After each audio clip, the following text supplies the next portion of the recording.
આજની ધર્મકથા. પ્રણામ. પૂર્વાપર સંબંધો, પૂર્વભવો, આ બધી વાતો આપણે કરી શકીએ છીએ કારણ કે આપણે પરમાત્માનું શાસન પામ્યા છીએ. જો સર્વજ્ઞોનું શાસન ન હોત, જો જ્ઞાની ગુરુ ભગવંતોનું સાનિધ્ય આપણને ન મળ્યું હોત અને વિશિષ્ટ ગીતાર્થ એવા ગુરુ ભગવંતોની પરંપરા આપણને ન મળી હોત તો ચોક્કસપણે આમાંની એક પણ કથા એ આપણને પ્રાપ્ત ન થઈ હોત, અને કદાચ પ્રાપ્ત થઈ હોત તો એ વિશ્વસનીય ન બની હોત. બહુ સામાન્યપણે આપણે વિચારીએ તો એવું લાગે કે આમ કોઈ કમ્પેરિઝન માટે કે કોઈને નીચું જોણું કે કોઈની ક્રિટિસિઝમ એવી નહીં, પણ બહુ સામાન્યપણે વિચારીએ તો અન્ય ધર્મોની અંદરની કેટલીક કથાઓને જ્યારે આપણે સાંભળીએ ત્યારે આપણને એવું ચોક્કસપણે લાગે ક્યાંક ને ક્યાંક કે આવું થોડી હોય યાર. એમ અચાનક કોઈ ગળું કાપી નાખે, બીજાનું ગળું લગાડી દે, ભગવાન ઈચ્છે ત્યારે લીલાઓ કરે, ભગવાન ઈચ્છે ત્યારે કોઈને સંહારી દે. આ બધી વાતો સાંભળીને એવું લાગે કે આ લોજિકલી કેટલું પ્રેક્ટિકલ લાગે. થોડું મુશ્કેલ છે ડાયજેસ્ટ કરવું, પચાવવું. પણ આપણે આજે કેટલાક અઠવાડિયાથી કે એવી રીતે 8-10 દિવસથી આ કથાઓ લઈએ છીએ અને ઓવરઓલ પણ જીવનમાં આપણે ઘણી કથાઓ સાંભળી હોય છે પૂર્વભવોની બધાની. પણ એ સાંભળીને ક્યારે આપણને એવું નથી લાગતું કે આ પ્રેક્ટિકલી પોસિબલ જ નથી. કેમ આવું? ફક્ત એટલા માટે નહીં કે આપણા ધર્મની છે, એટલા માટે કે આપણે ત્યાંની બધી જ વાતો તર્કસંગત છે. તમે એને ખોટી સાબિત કરવી હોય તો પણ ન કરી શકો, કારણ કે એ સર્વજ્ઞની આંખ નીચેથી પસાર થઈ છે, સર્વજ્ઞના મુખમાંથી નીકળી છે. એમાં કોઈ પણ વસ્તુનો અતિરેક, કોઈ પણ વસ્તુનો વિશેષપણે એને ઉપસાવવાનો ભાવ, કોઈને મોટા કરવાની ધારણા, કોઈને નીચું બતાવવાની ઈચ્છા, આમાંનું કંઈ ન મળે. અને એટલે જ સર્વજ્ઞનું શાસન, સર્વજ્ઞનો ધર્મ એ મહાન છે. આપણે ત્યાં પંચસૂત્રની અંદરમાં પણ જ્યારે દેવગુરુ ધર્મની વાત મૂકી ત્યારે કેટલાક વિશેષણો સાથે આ વાતોને મૂકી છે. દેવ કેવા, ગુરુ કેવા, ધર્મ કેવો, ધર્મની આગળ વિશેષણ લગાડે છે. સર્વજ્ઞ ભગવંતોએ જે પ્રેરણા કરી છે એ ધર્મ. આ બધી વાતોને આપણે એટલા માટે જ ઊંડાણપૂર્વક સમજવાની હોય છે કે એના દ્વારા સમજાય કે કેમ આ શબ્દ વાપર્યો. એ લોકો કંઈ ફ્રી હશે નહીં, એ લોકોને કંઈ બસ આમ ભાષા વૈભવ દેખાડો છે એવું તો હશે નહીં. ધર્મની આગળ બીજા કેટલા બધા વિશેષણો લાગી શકે એમ હતા, પણ અહીંયા આ જ કેમ મૂક્યો? કારણ કે તર્કસંગત હોય એ જ મગજને અસર કરી શકે, અને જે મગજને અસર કરી શકે એ હૃદયમાં સ્થાયી થઈ શકે. અને આવી તર્કસંગત વાતોનો સમૂહમાં હજી એક કડી આપણે ઉમેરીએ. ગયા વખત સુધી આપણે ગોશાળાનો પૂર્વભવ જોયો. ગોશાળાનો વર્તમાન ભવ તો આપણને ખબર છે, એટલે એના ઊંડાણમાં જવાનો અર્થ નથી, પણ મૂળ મુદ્દો આ છે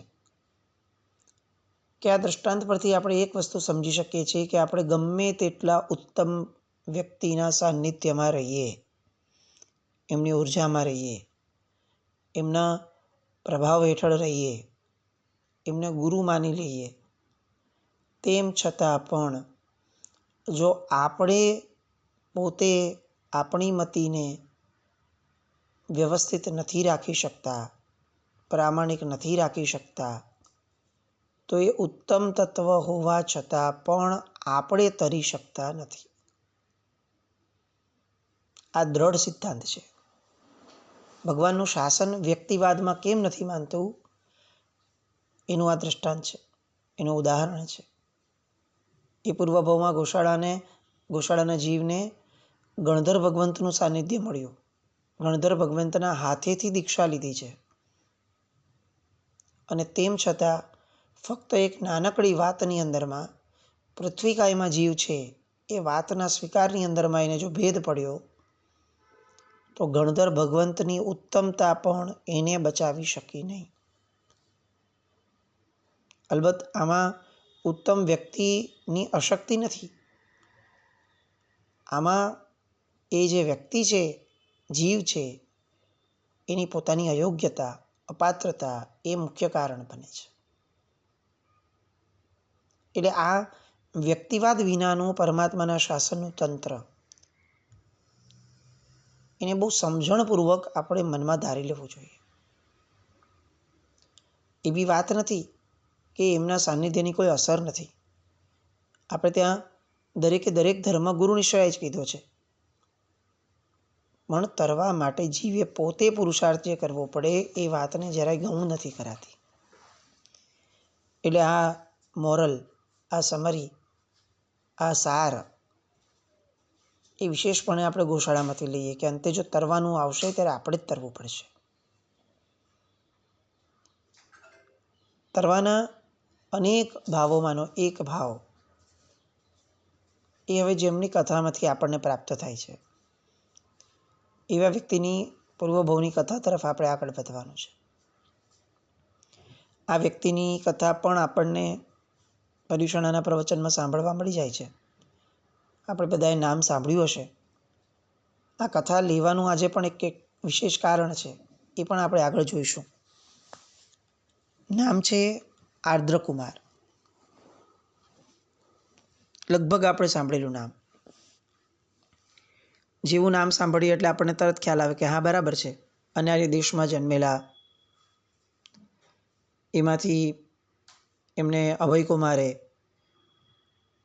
સરસ મજાની બધી સહાય આપી, કલ્યાણ મૈત્રી નિભાવી અને અંતે આર્ય દેશમાં આવ્યા, દીક્ષા લીધી અને પોતાનું જીવન ઉજ્માળ કર્યું. બસ આટલી કથા આપણને ખબર હશે. આ કથાના ઊંડાણમાં જવાની આપણને ઈચ્છા નહીં જાગી હોય, કારણ કે આપણે એને બહુ સમય જ નહીં આપ્યો હોય. પ્રશ્ન ન થાય કે એવું તે શું કર્યું કે અનાર્ય દેશમાં જન્મ્યા, અને એવું છે શું કર્યું કે અનાર્ય દેશમાં જન્મ્યા પછીથી જે જવલ્લે જ કોઈકને ચાન્સ મળે એવો ચાન્સ એમને મળ્યો કે અભયકુમારને એમને કંઈક આવું મોકલવાનું મન થયું, પરમાત્માનું બિંબ, અને એ બિંબ જોયા પછીથી ચિક્કાર પુરુષાર્થ કરીને ભાગી છૂટ્યા અને પછી અહીંયા આવ્યા. આ બધું કોઈ કારણથી જ થયું હશે. અકારણ તો આ સૃષ્ટિમાં કંઈ થતું નથી. તો એ કયું કારણ છે? એ કારણના ઊંડાણમાં આજે જવાનો પ્રયત્ન કરીએ. મગધનો દેશ છે, વસંતપુર નગર છે, અને સામાયિક નામના એક શ્રેષ્ઠી છે. એમનું નામ જ સામાયિક. આ શ્રેષ્ઠીની પત્નીનું નામ છે બંધુમતી. અત્યંત સ્નેહ બંનેને એકબીજા પર. સ્નેહ એટલો કે એ રાગનું પણ કારણ બની જાય એ લેવલ સુધીનો સ્નેહ. સામાન્ય રીતે પતિ પત્નીના સંબંધોની અંદરમાં એકબીજાની આવશ્યકતા એ તો બંનેને વર્તાતી જ હોય. એ આવશ્યકતાના આધારે કેટલોક સ્નેહ ઊભો થાય જ, પણ આ એ સ્નેહથી આગળ વધી અને એકબીજા પ્રત્યેનો અનુરાગ, એ અનુરાગ પણ બહુ વિશેષપણે, દ્રઢપણે એમાં રહેલો હતો. જીવન બહુ જ સુખપૂર્વક જઈ રહ્યું હતું.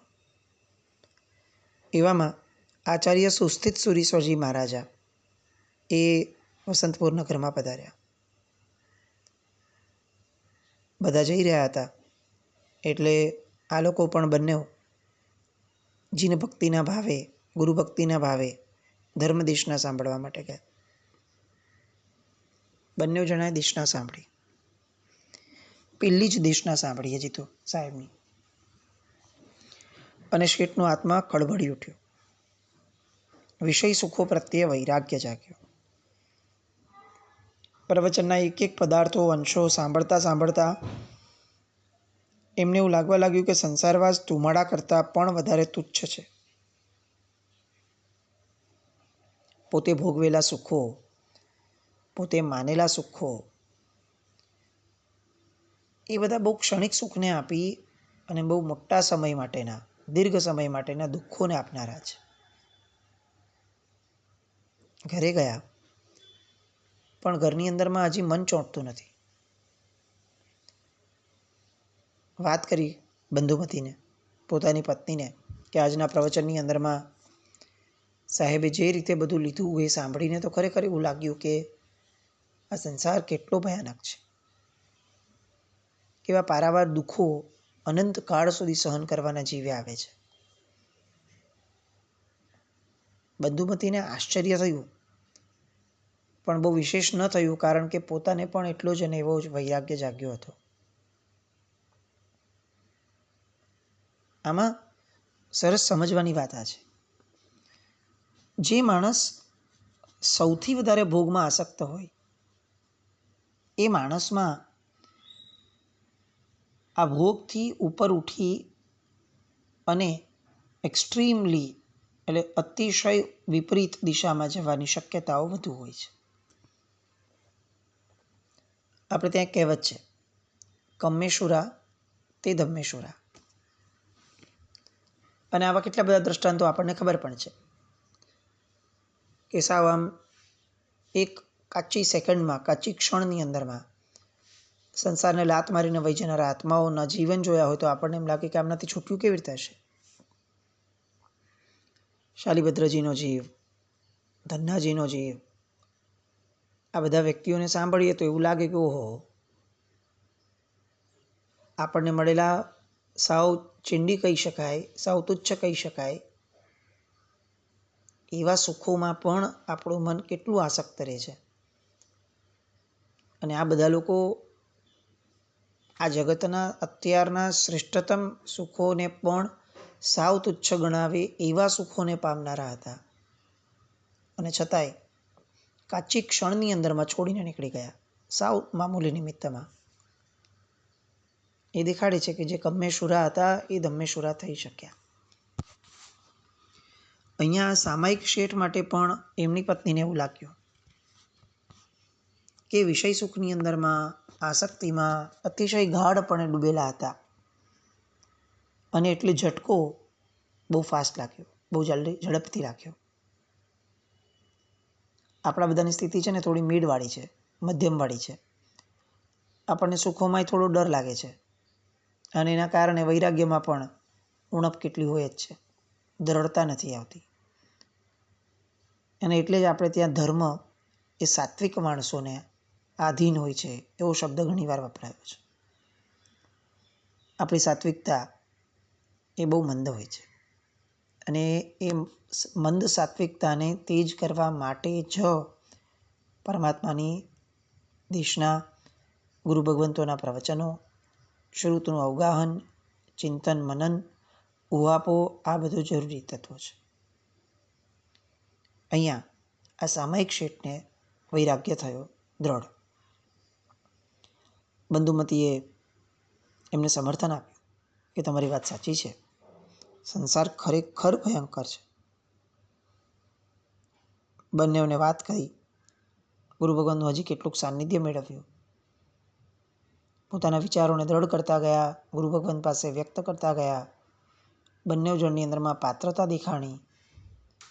આ બંને ગુરુ ભગવંત પાસે દીક્ષાની માંગણી કરે છે અને ગુરુ ભગવંત અંતે એમને દીક્ષાની હા પાડે છે.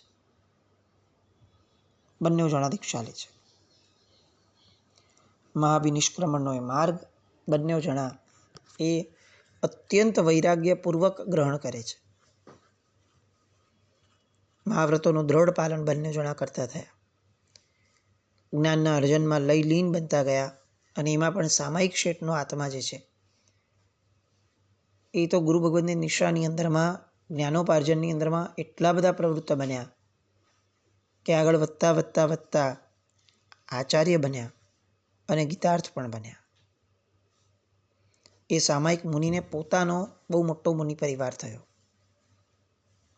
આ બાજુ જે બંધુમતીજી હતા, એમને શ્રાવિકા જે સાધ્વીજી બનેલા, એ પણ ગુરુ નિષ્ઠાની અંદરમાં એટલા બધા આગળ વધ્યા કે આગળ વધતા વધતા છેક પ્રવૃત્તિને પદના નજીક પહોંચ્યા.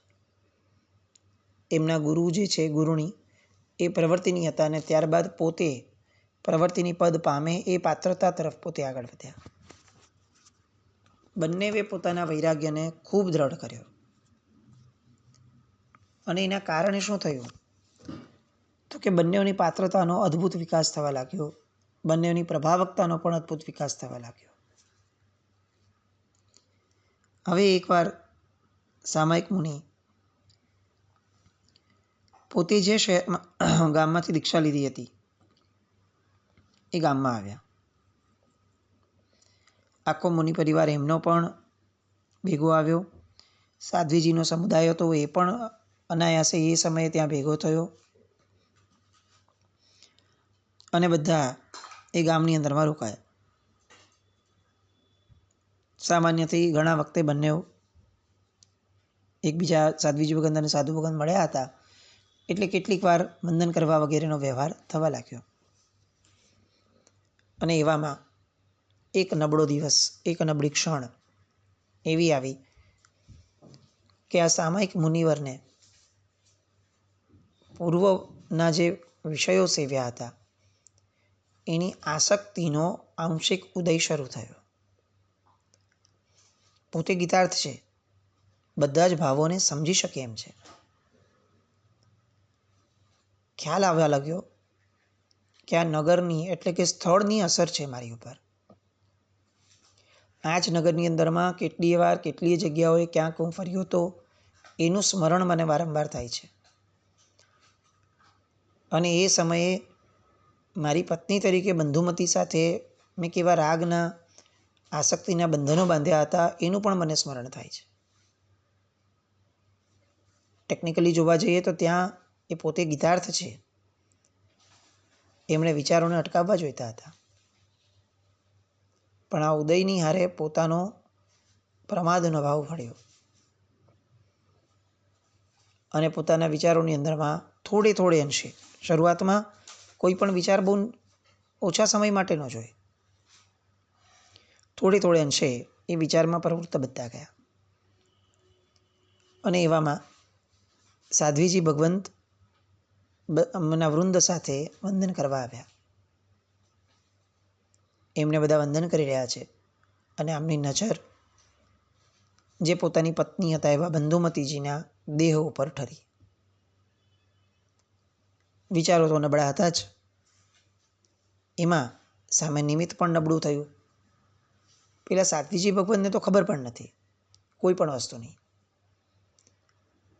અને આ મહાત્મા પણ જે રીતે જોઈ રહ્યા છે એ રીતમાં કોઈને નબળો વિચાર પણ ના આવે, કારણ કે મહાત્મા બહુ સામાન્યથી ગીતાર્થ છે અને કેટલીક વાર આવી રીતે આવવા જવાનું, વંદન કરવાનું વગેરે થયું હોય એવા સમયે પણ એમની ગીતાર્થતાનું પરિમાણ એમને જોયું હોય છે, એટલે કોઈને શંકા જવાનો પ્રશ્ન નથી આવતો.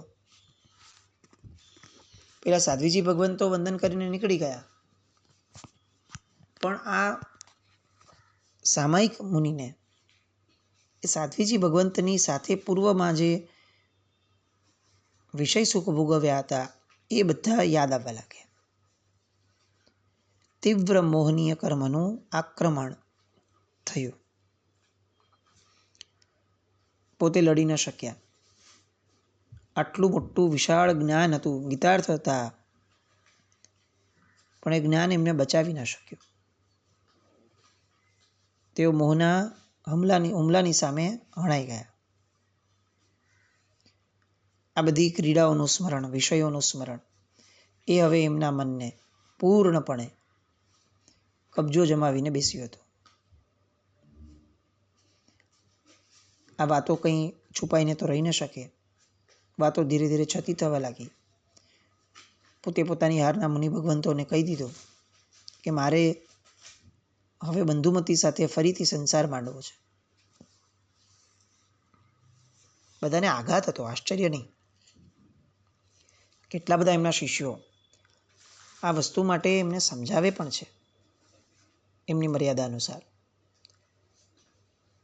પણ હવે એક ઘેલછા જાગી ગઈ છે અને ઘેલછાને પોતે જ દૂર કરી શકે એમ હતા.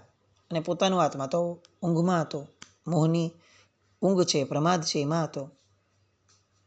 એટલે કોઈનું કંઈ પણ કીધેલું એ એમને મન પર અસર જ નથી કરતું. શાસ્ત્રોની વાતો, ભગવાનના શાસનની વાતો એ પણ એમને સમજાવવામાં આવે છે. પોતે પાડેલા આચારોનું પણ એમને સ્મરણ કરાવવામાં આવે છે. પણ બધું વ્યર્થ છે. મુદ્દો આ છે, લીધેલું સંયમ પણ જો આપણને સ્મરણમાં નથી રહેતું તો એ સ્મરણ અને એ સંયમ એ બંનેથી વિખૂટા પડીને આપણે કયા માર્ગે ન જઈ શકીએ મનથી, એ પ્રશ્ન છે. અને જો એક સંયમીના જીવનની આ સ્થિતિ હોય, આવી થઈ શકે, તો આપણે તો પછી કોઈ વિસાતમાં જ નથી. એટલે કેટલી જાગૃતિ જોઈએ એ માટે આપણે આ દ્રષ્ટાંતને લઈએ છીએ. ફક્ત સંયમ લેવાથી કામ પૂરું થઈ જશે એ વિચારણાથી થોડું આગળ વધવા જેવું છે. સંયમ બહુ જ આવશ્યક છે, પણ સંયમ પછીનું જીવન પણ એટલું જ આવશ્યક છે. નેટ પ્રેક્ટિસ બહુ આવશ્યક છે, પણ નેટ પ્રેક્ટિસ પત્યા પછીથી જ્યારે મેચ રમવા જઈએ ત્યારે એમાં ધ્યાનથી રમવું એ પણ વધુ આવશ્યક છે. બસ સ્થિતિ આ છે. અને આ સ્થિતિને આ સામાયિક મુનિ ટેકલ ન કરી શક્યા. શું થાય છે એ જાણવા આવતીકાલે ફરીથી મળશું. જીનાજ્ઞાવૃત્ત કંઈ પણ બોલાય તો મિચ્છામિ દુક્કડમ. જૈનમ જયતિ શાસન.